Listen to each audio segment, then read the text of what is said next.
Hi, my name is Tressa Thomas. I'm a physical therapist. I want to go over the benefits of dynamic stretching. So over the past 10 to 15 years, we have seen a shift in professional sports and high school sports to using dynamic stretching instead of static stretching.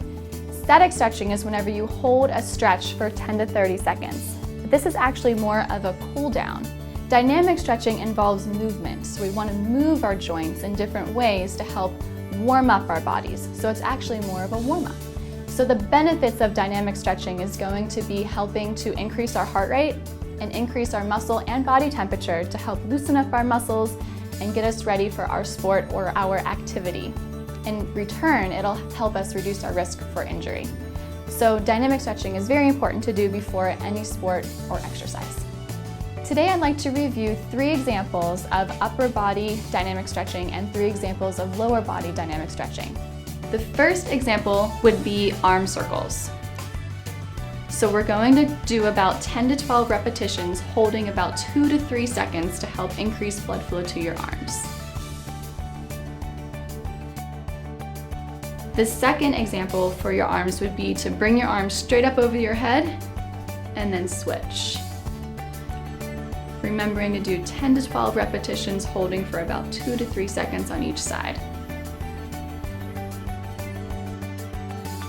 And the third example would be bringing your arms out to the side.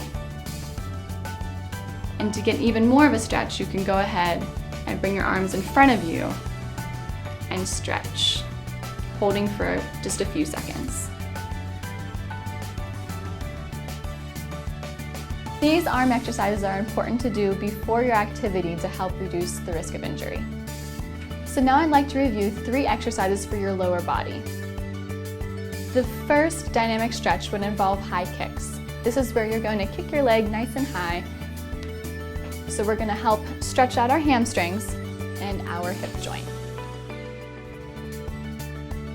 The next exercise would involve quad pulls. So this is where you're going to pull your knee back a little bit to stretch out your quad for just a few seconds.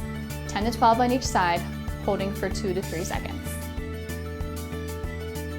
And the last example for the lower body is an exercise called opening the gate. Basically, you're going to open up the hip joint on each side by making small circles while walking forward. Do this about 10 to 12 times. These are just a few examples of lower body exercises that you can do before any activity.